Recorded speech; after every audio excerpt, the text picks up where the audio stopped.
Hey everybody, it's me again, Jack Wallen, and I'm here to talk to you about something that has helped to guide me throughout my life.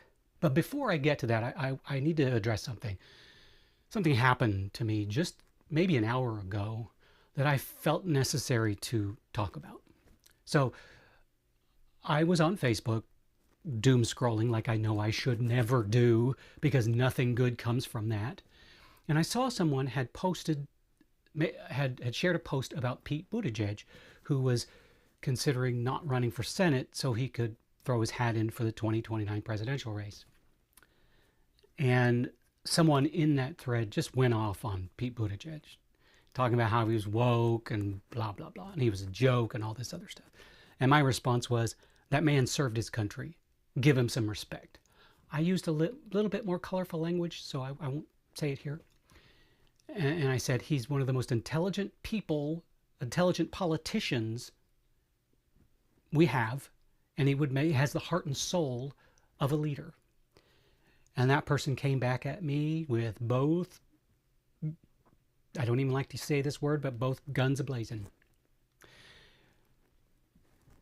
I hit reply, and I wrote a vicious, just knives and clowns and attack mode and talons and dinosaurs and rabid beavers and I read it back and I read it back and I read it back and I finally said, you know what?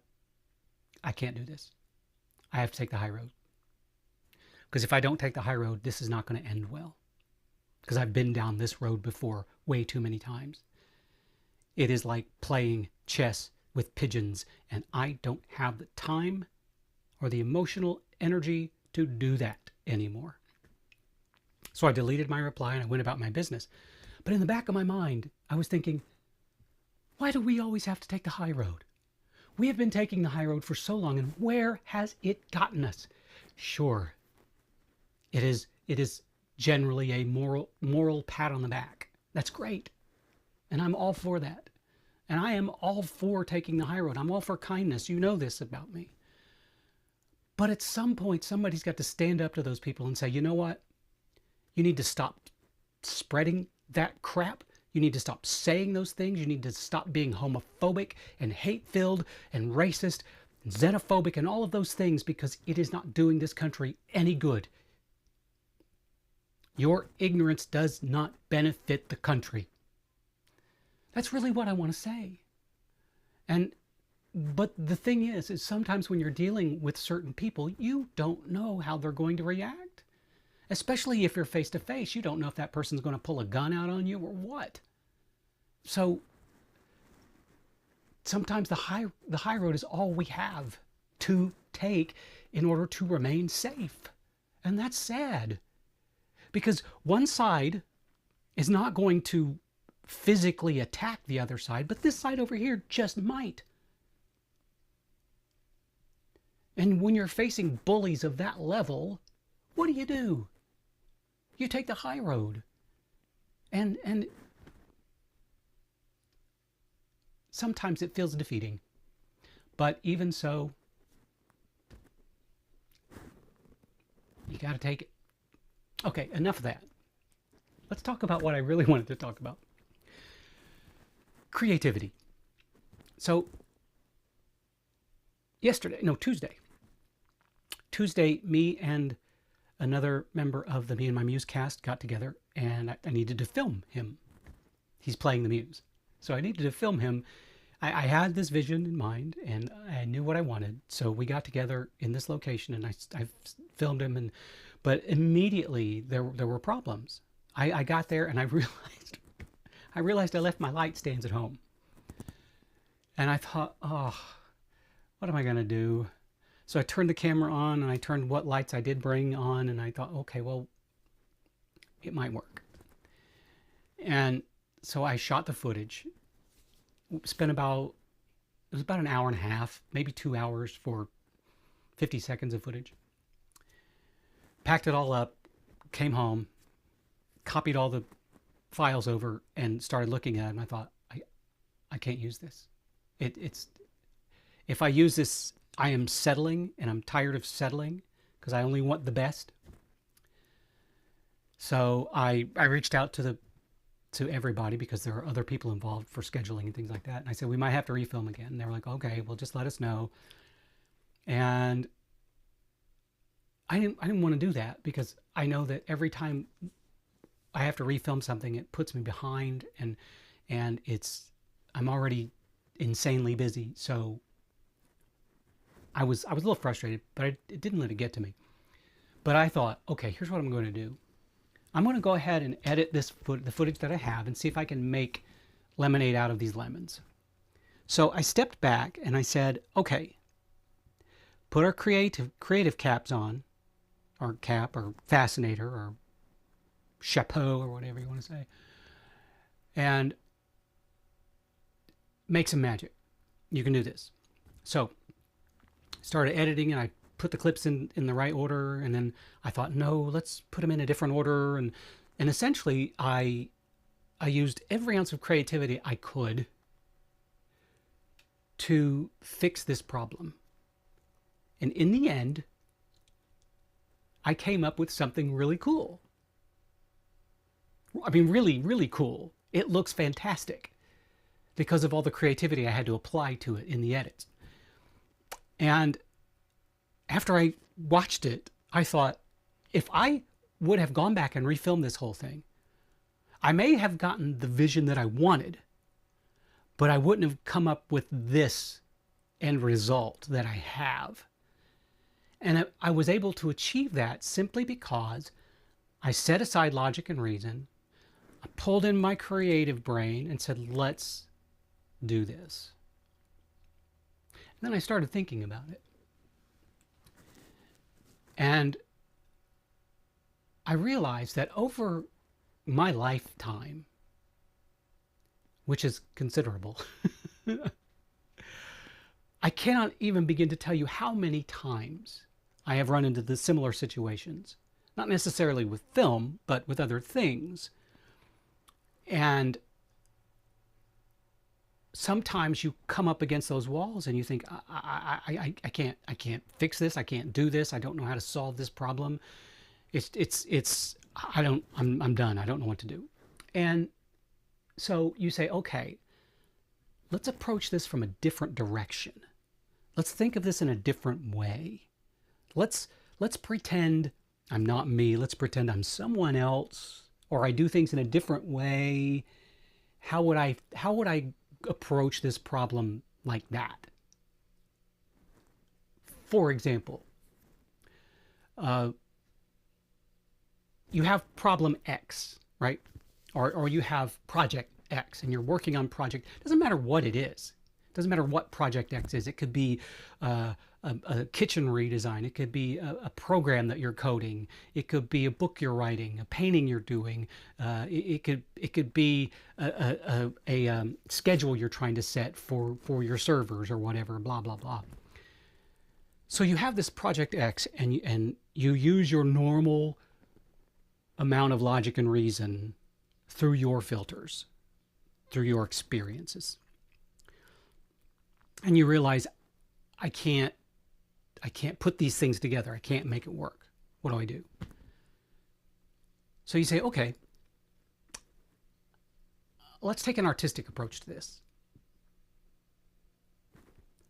What if, and this is going to sound really out there, but what if I approach this project? Let's say you're writing a program. You're programming an application. You are creating an application from scratch. And you get to a point, and it compiles, it runs, but it's just not right. Something is missing. And you know it. You can feel it. You can see it. You can taste it. You can smell it. You can touch it. That if you were to release that program as it is, it would fail. What do you do? What if you said, let me approach this program, coding this program, as if I were a writer of fiction? How would I do that? What would I do? How do fiction authors do their thing? Then you go, okay, well, I could I could make an outline. I can make an outline of how this program works from start to finish. Let's do this. Let's go. Okay, I'm gonna maybe in my head or literally on the page. I'm going to write the story of someone using this app and how this app affects their lives and what they need from this app. Now, this is going to be a bit of fiction that you write. So you can kind of go crazy. So you could set it in the future, you could do whatever. You can make it have elements that don't exist right now. Get as creative as you can. And in the writing of that short story or flash fiction or whatever you want to call it, you're going to discover something. It might be, oh my gosh, a user might want this, or a user might not like this interface. How do I change that? Well, you keep writing and then you go, okay, this character just pretty much told me exactly what I need for this application to work and to be popular. Or you're writing a song.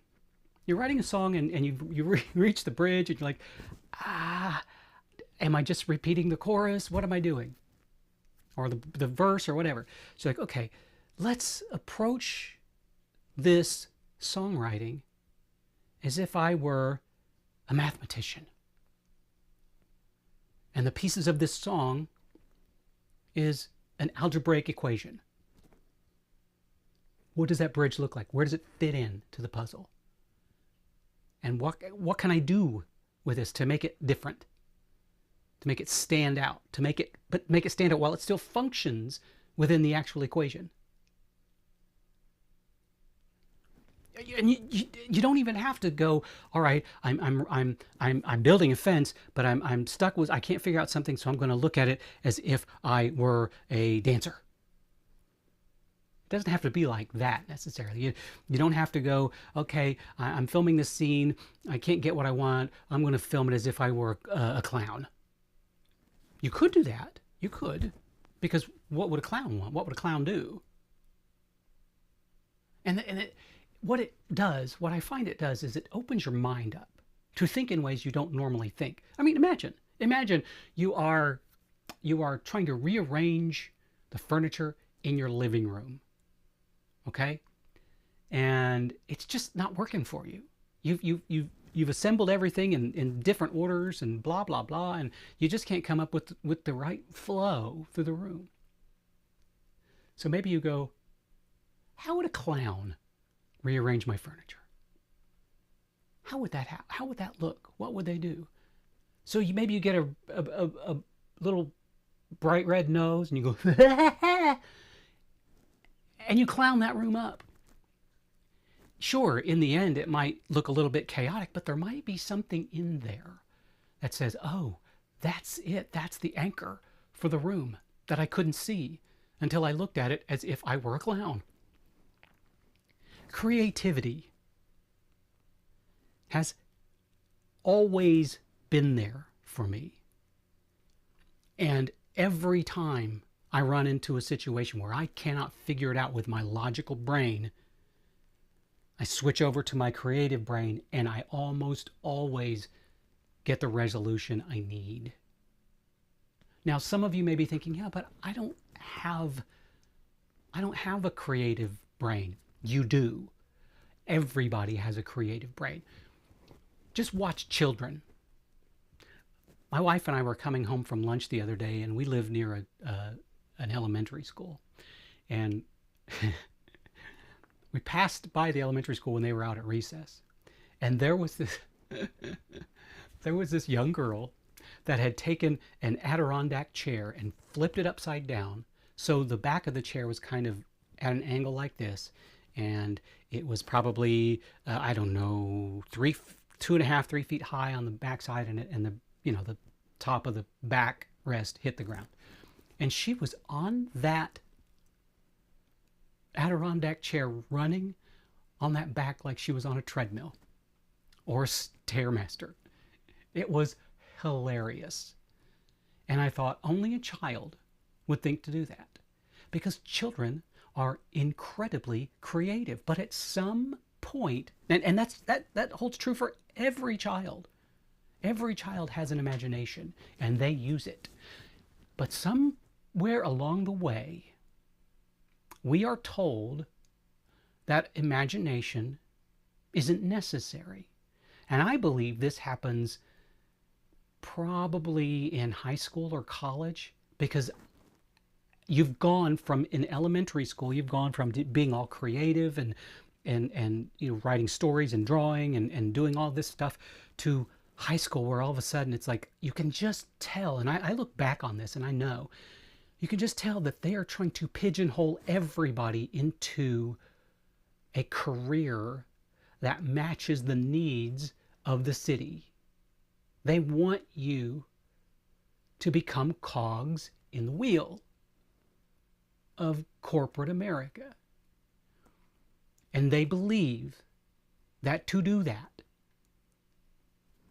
creativity has to be shoved to the side and replaced by math and science and business, economics, and all that.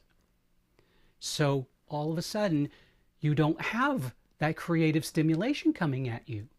It's just all numbers and spreadsheets and charts and equations and the things that everybody seems to believe are the single most important things in the realm of education. But to make a whole human being, creativity has to be a part of it. Because without creativity, we lose the ability to solve problems that logic and reason can't. Let me say that again. Without creativity, we cannot solve problems that logic and reason cannot.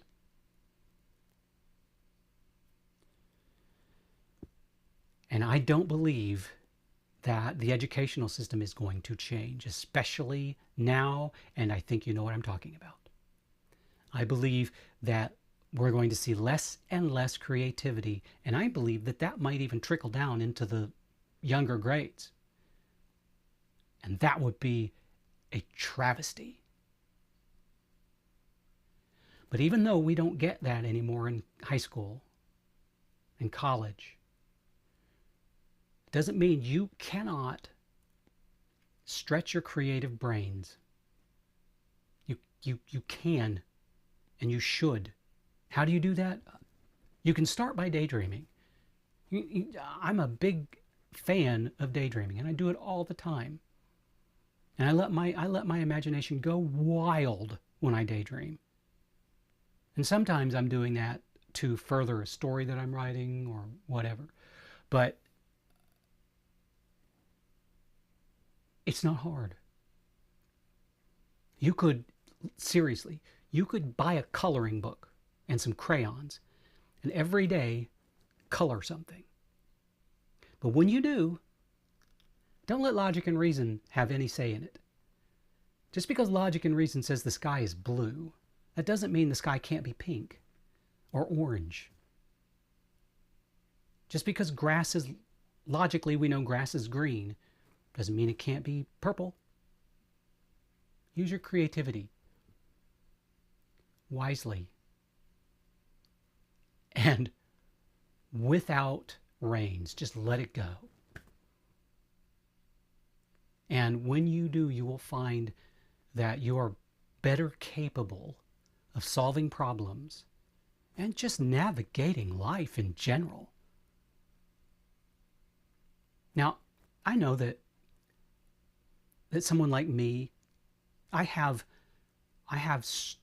made a purposeful effort throughout my life, from childhood to now, of always stretching my creativity, working it and working it and working it, and trying to push it beyond its normal limitations. So I know what I'm talking about. So just think about this and try to find new ways to become creative. Add creativity into your life. Like if you have a little child, play with them and buy in to their world. If your little daughter is having a tea party, then you sit at that little table and you have that tea party and you buy into it, hook, line, and sinker. As far as you are concerned, that's a real tea party. Those stuffed animals they could be royalty. But you just let that child lead and you follow. And you let them know that you are 100% there and your creativity will just flourish. It can be that simple. On top of that, if you buy into your daughter's tea party, you're going to win some serious favors. And why wouldn't you want to do that? It's your daughter. It's your child. Anyway, I know I'm biased. Because creativity has been my life. And I don't know what I would do without it. I wouldn't be me without it. Period.